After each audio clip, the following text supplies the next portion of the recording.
Yeah, I mean, the only other thing there was that we should have shot at a regional jet, because we were talking about a bigger plane, but I don't think that's what we had, we're heading over.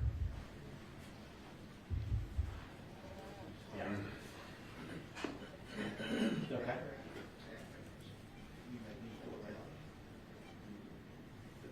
Yep, I will. Scott.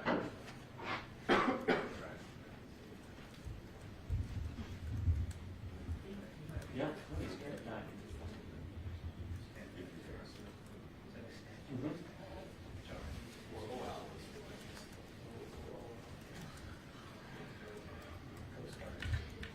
Oh, that's great.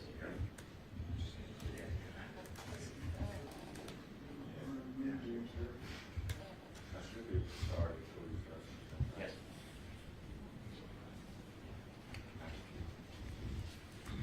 Yeah, I feel like every time I talk to him, I learn something new.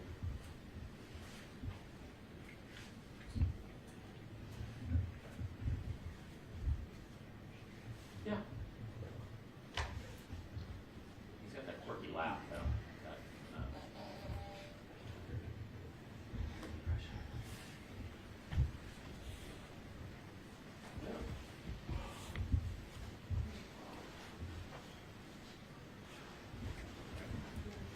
No problem.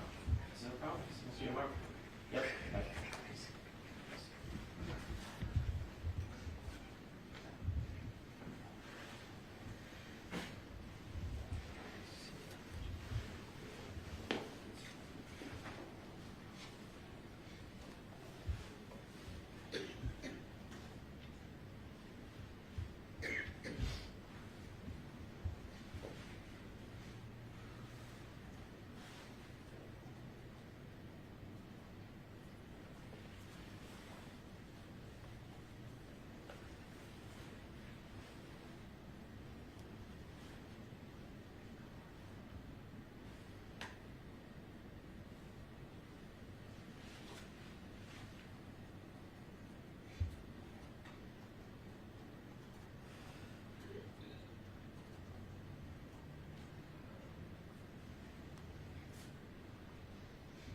No, I think he's in there just outside of this room right now. I'll wait another second and see her, but the main guy is outside this room.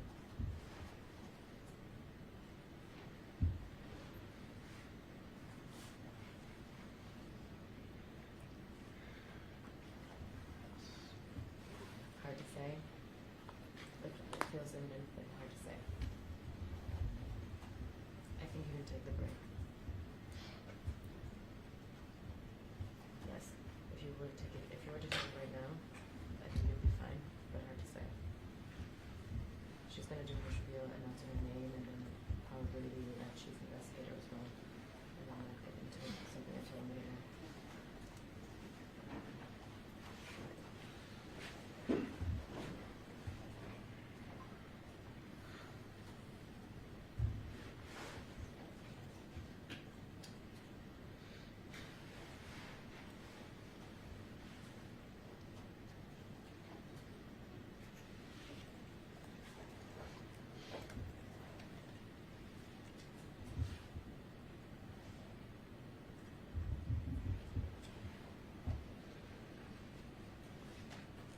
One minute. Hey, 1 minute warning.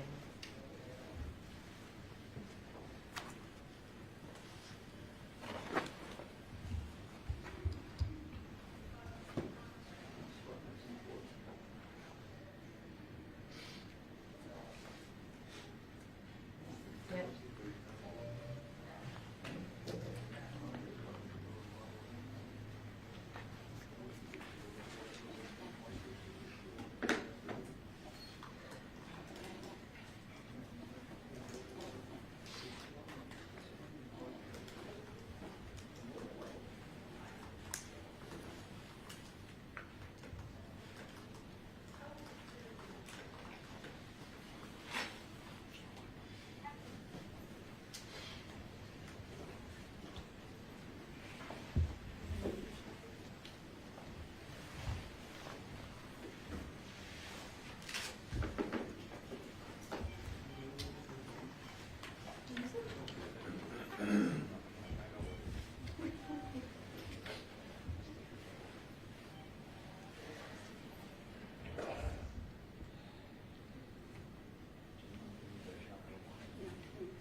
Good evening. Tonight we'll be briefed by NTSB Chair Jennifer Homendy, and Homendy is spelled H-O-M-E-N-D-Y. Chair Homendy?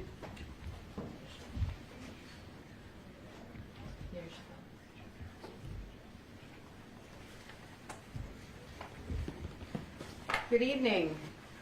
Come on over just a little bit. Okay, thank you. We have a whole team here today. Can we get a little time? All right. I'm Jennifer Homendy, and I'm chair of the National Transportation Safety Board.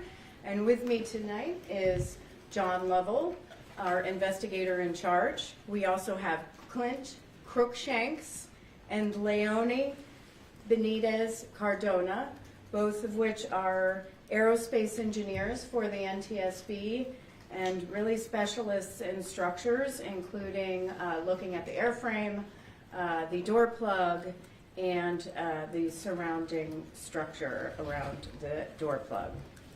Now, one of the NTSB's core values is transparency. We believe when we have factual information that has been verified, that it's our duty to provide it to the public and to the media. And so tonight we have a lot of information that we want to share. First, I'm going to provide a summary of the event from the flight data recorder.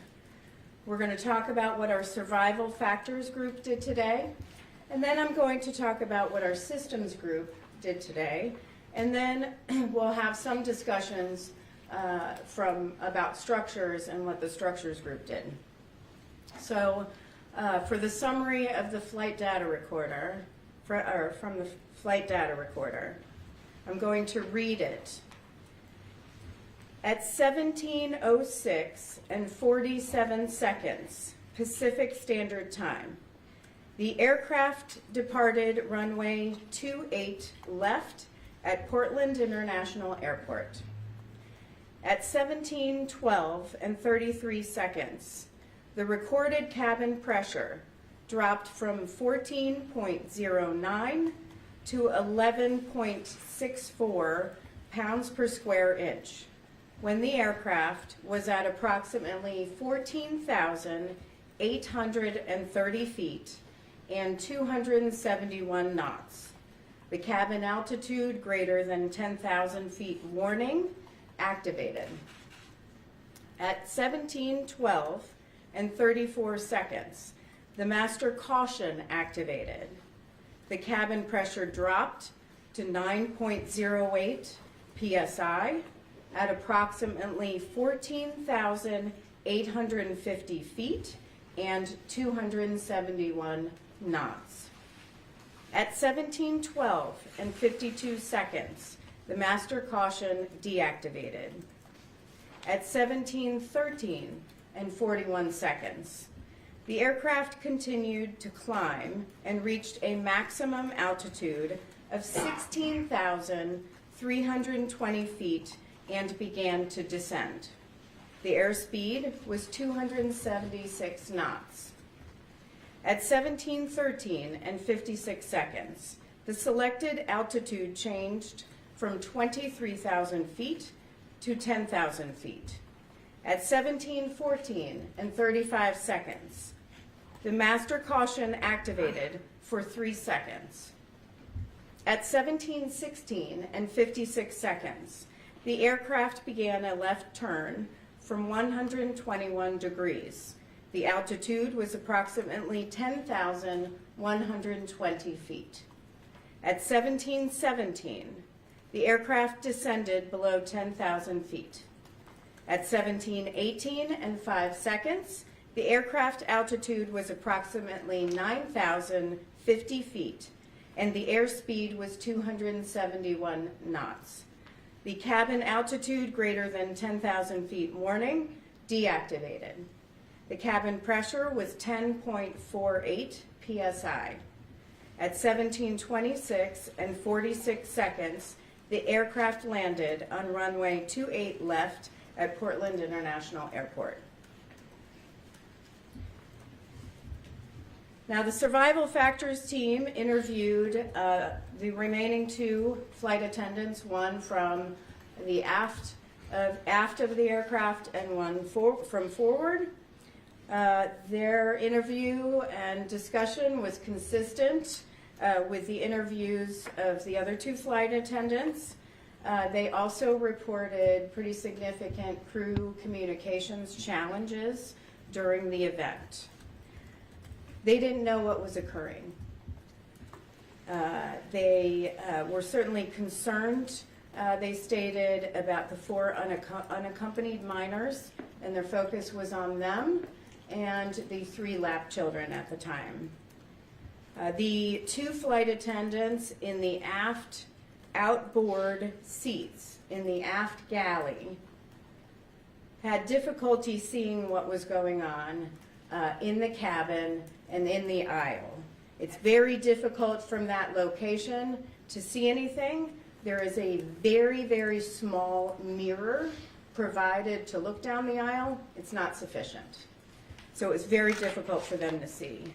The flight attendants mentioned that the communications was so poor that they felt like they really needed guidance and information, and it was a pretty terrifying event. Now, with that said, I know that a lot of media is reaching out to the flight attendants. The interviews have been very emotional. This was a really significant event with 0 information at the time. There's a lot of trauma that they are working through. It's going to be a long process. It was terrifying. I would ask, the NTSB is asking, please give them that time. They are working with peer-to-peer counselors, and they just need that time to heal, and they have asked us to mention that in this media briefing, and I would really ask that you respect their wishes and give them that time to really begin to process what they experienced. Now, the cockpit door. We found today that the cockpit door is designed to open during rapid decompression. It is designed to open during rapid decompression. However, no one among the flight crew knew that. They were not informed. So Boeing is going to make some changes to the manual, which then hopefully will translate into procedures and information for the flight attendants and for the crew in the cockpit. As far as the oxygen mask, we weren't sure if it deployed or if it was stuck. It did deploy. We interviewed the passengers in that row, and they had put the oxygen mask back up in the panel, which was the other thing we suspected, but it did deploy and was working. Now on to systems. Our systems group focused on the cabin pressure control system on the aircraft. This is the auto pressurization light that illuminated that we have gotten a lot of questions on. This system is designed as a triple redundant system with one primary cabin pressure controller. It's a computer system. There is a secondary cabin pressure controller, that's a secondary computer system. And then there's a manual controller. So there are, it's a triple redundant system. That means that if the primary controller fails, the flight crew switches to the secondary controller. If that fails, they can switch to manual. Any one of these systems is fully capable of maintaining safe cabin pressurization. In fact, if either one of the computer systems is inoperative, the FAA allows the operator to continue flying the aircraft. We have verified from the maintenance logs that the redundant system operated as designed on December 7th, January 3rd, and January 4th, going into the alt mode, not needing to go into the manual mode. At this time, we have no indications whatsoever that this correlated in any way to the expulsion of the door plug and the rapid decompression. Now, the NTSB is very thorough, so we will go back and look at the flight data recorder, and we will get data on cabin pressure. And we're also going to download the memory on the cabin pressure controllers. We may have to pull the units to see why it was acting up, but at Boeing, we have asked Boeing for a specialist to arrive tomorrow to work through this, so we can just go through the rest of it. But again, no indication of any correlation between the two. With respect to the ETOPS restriction, Alaska Airlines reported to the NTSB that their internal policy is to restrict aircraft with multiple maintenance write-ups for certain aircraft systems from flying ETOPS flights for a period of time. That's not required by the regulation. That is an extra step that Alaska Airlines put in place. Now, ETOPS stands for Extended Twin Engine Operations. What that means is that ETOPS permits twin engine airplanes to operate over a route that contains a point further than 3 hours flying time, 3 hours for this aircraft, from the nearest airport. And the restriction was put in place per Alaska as an extra step to ensure safety and to allow them to conduct maintenance. As for the structures, I want to start by thanking Bob, who all of the media successfully outed, but Bob apparently was a star with all his students today. I really want to thank the community overall. I can't thank you enough. Every time the NTSB asks for help, every single time, the community pulls through. And I just want to say thank you to everyone. I especially want to say thank you to Bob. I'm sure he was a hit at school today, so that's very exciting. We did go out at 7 a.m. this morning to retrieve the door plug. We are still looking for the bottom hinge fitting and a spring. It's a pretty large spring. The fitting is a green circular piece with a hole in it. It's not key to the investigation. This is not something that's key to us determining anything or ruling out anything. We're just fine. But it's always nice to have some of the pieces if you find it. And if anyone does, please call NTSB. Please email us at witness@ntsb.gov or contact local law enforcement.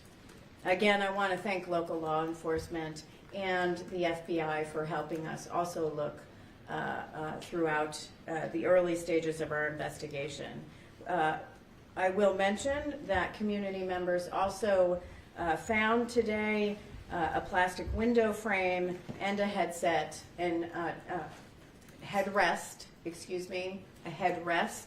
and turned that into the NTSB. So we really appreciate that. Thank you. Now our structures team examined the right door plug. So the door plug on the left is what expelled the aircraft. They examined the right door plug in its installed position today and found no discrepancies. Everything was in place. Now again, they examined it in the installed position. At some point they may look at it in the position where you would conduct maintenance, which is 15 degrees down. That's still to come. Now, tomorrow we also plan to do a 3D scan of the left opening and match it up to models and drawings to ensure that we're not missing anything. We're also going to send components and the door plug back to our lab in DC for further examination. Now, what we did want to provide to everyone today in real time is what broke. We are going to provide what broke. We cannot tell you at this time how or why. We do not have that information. We will have that information. It's going to take time, and we're going to have to analyze the components and the door plug in our lab to be able to figure out how this happened and why this happened. So I'm going to allow Clint Crookshanks to go through that. Again, Leonie and Clint are the specialists here, and I think it's important that you hear it directly from them so you get the right information. Thank you, Chair. I'd like to give another shout out to Bob. Without him, we wouldn't have this door plug and be able to examine it, so yay, Bob. As you all know, the 737-9 has the provisions for a cabin emergency exit door in the aft fuselage. However, on this particular airplane, there was no door installed in that location due to the passenger seating configuration of the airplane. Instead, there was a plug installed in that opening. That plug is retained in the opening when 12 stop pads on the door frame interface with 12 stop pins on the plug to prevent the door from blowing out of the fuselage.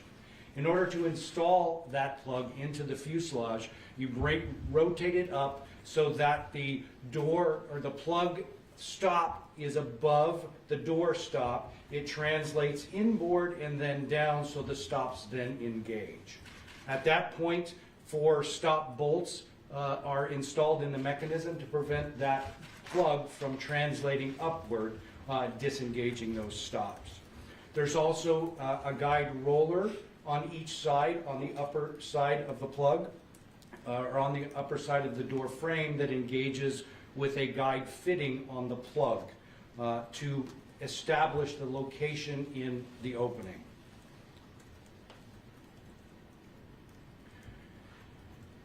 The exam to date has shown that the door, in fact, did translate upward. All 12 stops became disengaged, allowing it to blow out of the fuselage. We found that both guide tracks on the plug were fractured. We have not yet recovered the 4 bolts that restrain it from its vertical movement, and we have not yet determined if they existed there. That will be determined when we take the plug to our lab in Washington, D.C. Thank you. I know you're all going to have lots of questions on that, and Clint and Leonie will be able to answer those. And just to reiterate, we will be able to determine whether the bolts were there. We can determine that based on witness marks in our lab with much greater capability. We have microscopes and other what is it? Scientific equipment. It has been a long day to be able to evaluate help our team evaluate what they're seeing in the door plug. One thing I'll note is that we have offered party status to Spirit Aerospace and to the Machinists Union. Now, this is going to be our last on-scene media briefing. Please contact Media Relations if you would like if you have additional media relations needs. Also, please monitor our website at ntsb.gov. I want to take a few moments, though, and say thank you. Again, I want to say thank you to the community. What an outpouring of support. Incredible. Thank you. We could not do what we do without you. I also want to thank the media. I am very appreciative of everything you do. I believe you play a significant role in improving safety and holding the NTSB and every other federal, state, and local agency accountable for ensuring the safety of others. So thank you for everything you do. Keep it up. I also want to thank our parties. The parties to our investigation help provide the factual information. They are the ones who give us that technical information that allow us to ask all the great questions and dig into the issues. But then we move away from the parties at some point and we do our own analysis without the parties, and we develop our own findings, probable cause, and safety recommendations that we hope will get implemented. And we are not shy, I am not shy, about pushing for implementation, because without those changes, there really is no safety improvement. So that's why we push so hard. Finally, I am very proud of the NTSB team. We always are. I would like to thank the following team members: Adam Hooray, Andrew Buckland, Clint Crookshanks, Dewan Civilian, Eric Weiss, James Anderson, Jen Gabris, John Lovell, Leonie Benitez Cardona, Marvin France, Matt Fox, Rolando Garcia, Star Bloom, Stephen Stadius, and Zoe Kelleher. I don't know that a lot of people realize, but our agency, we handle all modes of transportation. We have only 437 employees. They are incredible, and we are proud of them every single day. We're a small agency, but we have a really big voice, and we use it to save lives and prevent future tragedies. So with that, we're going to take questions one at a time. I also saw Chris over here jotting down everyone's name. Do not call them. So one at a time, name and affiliation, even though I know most of you now. But go ahead, Chris, and then we'll come over here. It's Chris Van Cleve, CBS News. I'm curious, as we're hearing reports now of both Alaska and United finding loose bolts, and it sounds like you're saying you're not even clear if there were bolts at all in this door. Does the MAX need to be looked at more closely? Well, first of all, we're really focused on this aircraft. However, we are not shy about going broader than just this aircraft. We need to first and foremost figure out what happened here on this aircraft. If we have a bigger system-wide or fleet issue, we will issue an urgent safety recommendation to push for change. With that said, we are aware of the reports that are coming back from the inspections from United and Alaska and Boeing. Our team is collecting that information, and there will be some follow-up from the inspections. But right now, we're focused on this one, but we can go broader at any time. We don't have to finish the investigation to issue an urgent safety recommendation. We can do that anytime, and we have done that for entire fleets before. But quick follow-up. If you don't know if there were You ever... broke my one question rule, but I will allow It's that. one question, two parts.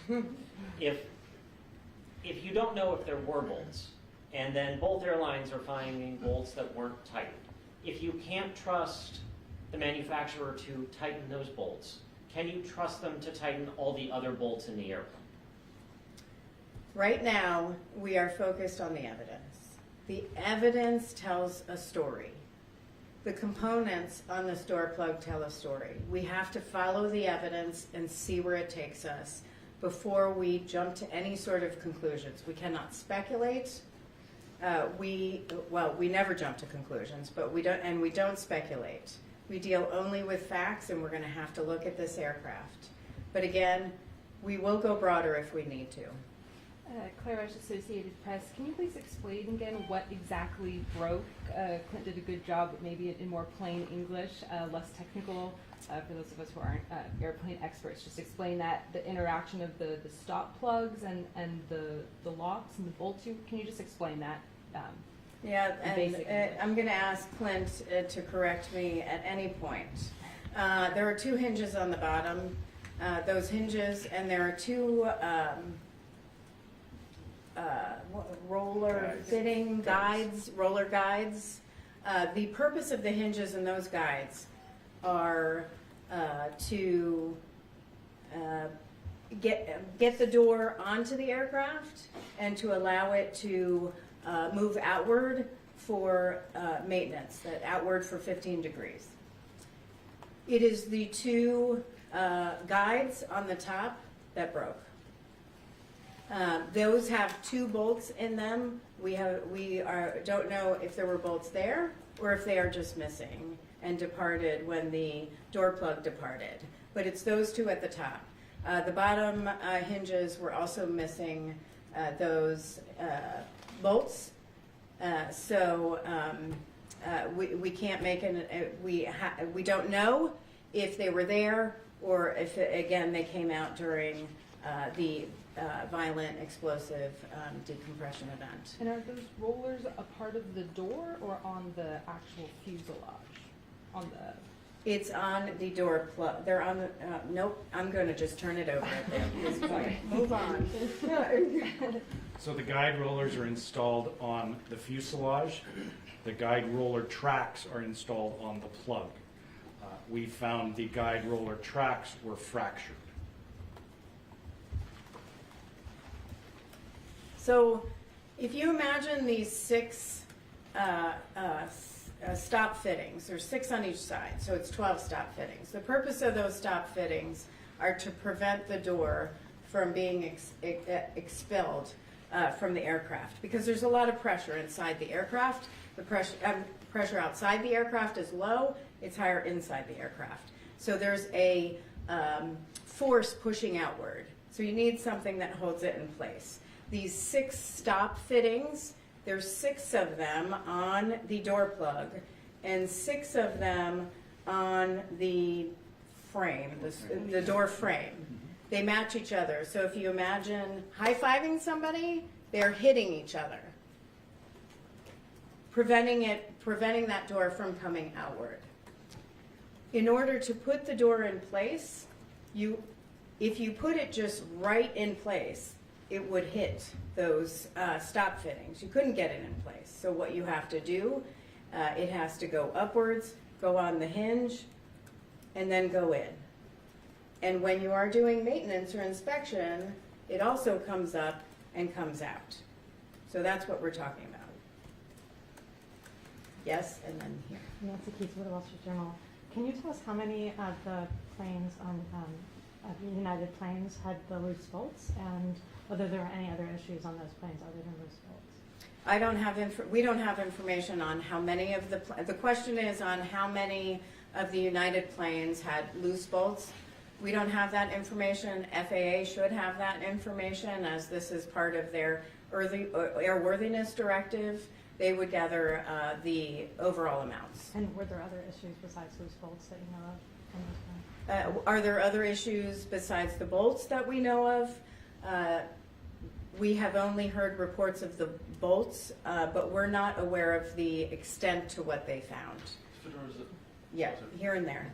Fedora's argument with the Oregonian, so with the fractured components, would those have been for certain fractured prior to the disconnection, or could the event have caused those fractures? Allow you to answer that. Repeat the question. The fractures that you found, were they contributing to this incident or a result of the incident? The question is, were the fractures we found contributing to the incident or as a result? Based on our examination so far, the door translated up and disengaged from the stops, which then fractured the fitting. So it was after it disengaged from the stops. So then it doesn't necessarily explain what? Correct. Here and then here. Thanks. Deborah Bloom with Reuters.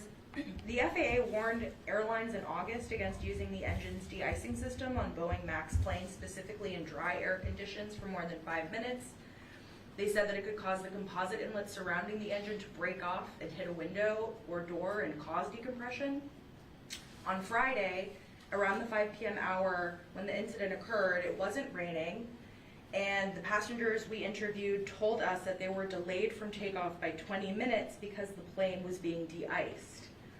What are we to make of this, and was there any damage to the door or the plane itself that would indicate that the de-icing system could have played a role in the decompression?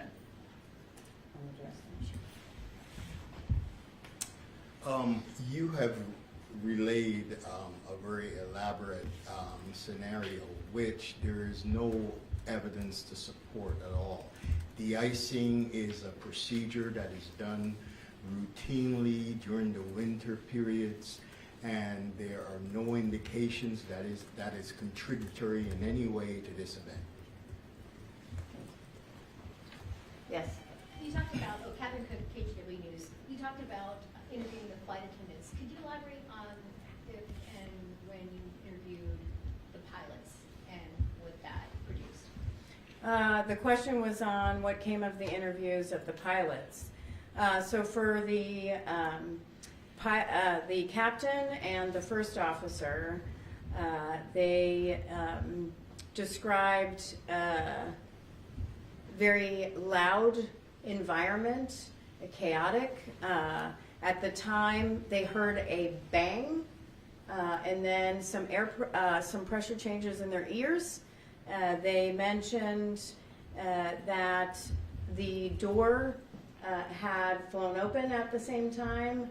A flight attendant had attempted to close it a few times, eventually succeeded in that. The one of their checklists, their laminated checklist, flew out the door when the door also opened. They described it as very loud, windy at the time, and they had trouble communicating. They had trouble hearing each other. They had trouble hearing air traffic control, and they had trouble communicating throughout the event. I will say, once again, excellent job by the entire flight crew, those in the cockpit and those in the cabin, and also air traffic control. Here and here. Just have a follow-up on my previous question. So just to confirm I'm understanding correctly, those 12 lock points you described, Stop fittings. those were not locked in, and because of that, the door plug shifted upward? No. So the stop fittings, so the question is on the stop fittings and their role. So the stop fittings, there's no locking mechanism on them. Again, it's like saying high five to somebody. They're pressing against each other, or really it's pressing from inside the cabin outward. But it's essentially holding the door in place. The upward motion is one that is needed in order to get the door in place on installation and to move the door outward when 15 degrees during inspection and maintenance. Did you want to add anything to that? Are you good? Yeah. So if the door is bolted in, it should not move up. It should not move up. If the door is bolted in, bolted in though is an interesting term. The roller guides and the bolts on the bottom for the hinges they're not for essentially holding the door in. They are designed for maintenance and for installing the door. It's the stop fittings that are designed to keep the door in place. So the bolts don't keep the door in place? No. Then what is the significance of it if they're missing? The 4 bolts in the mechanisms prevent the door from translating upwards. So if the bolts are there, the door doesn't move up, which means it doesn't fly off. Yes, by design, if the bolts are there, it prevents the door from translating upwards and disengaging from the stop fittings And flying off the plane. and flying off the plane. Okay. However, the bolts can break or any number of things which we have to look at. So when you put the door in, when you install the door, or you're doing maintenance or an inspection, you need movement. But when you're not doing that, you need those bolts so there's no movement upwards. If you didn't have if you didn't allow the door to move upward, you could never get the door out. So the bolts hold the door in its upright and locked position, so to speak, Yes. such that it doesn't move in a way that could have it exit the aircraft unexpectedly in flight. Are you okay with that? Yes. Okay. So like you were saying earlier, that the stop fittings aren't what prevent it necessarily, like it's like a high five you described, right? Yes. So the bolts prevent it from like un-high-fiving? No. So the, Okay, I get it. so, here, we're gonna high five right here. Here's a stop fitting. Okay. There's 12 of these, right? You gotta take a picture. Okay, great. This is our moment, John. If you want to open this door, you can't if this is pushing. So if you want to install the door, or if you want to do maintenance and rotate it outward, or Yep. push it outward, you can't do it in this position. You have to come up Right. and then bypass those stop fittings in order to come down. Understood? Okay. We did have a question here and then there. Sorry. Go ahead. Kyra Buckley, Oregon Public Broadcasting, NPR. I'm wondering about the door plug that you guys found here in the Portland area, and you're sending it back to Washington D.C. I'm wondering how it's getting sent back to D.C. to kind of preserve, so you guys can look at it, and then also about how long do you expect the investigation into the why and how should take? I'm going to ask Clint to address that. So the plug will be crated and shipped along with some other parts that we are retrieving from the airplane to our lab in Washington, D.C., and we will set up a time to look at those parts that is convenient for our staff and for the parties to the investigation. Shipped by plane? Don't know. Okay. Probably too large to go by plane, but don't know yet. And any idea how long the investigation might take? Our investigations can take anywhere from a year to 18 months. Now over here. Claire with Michael, ABC.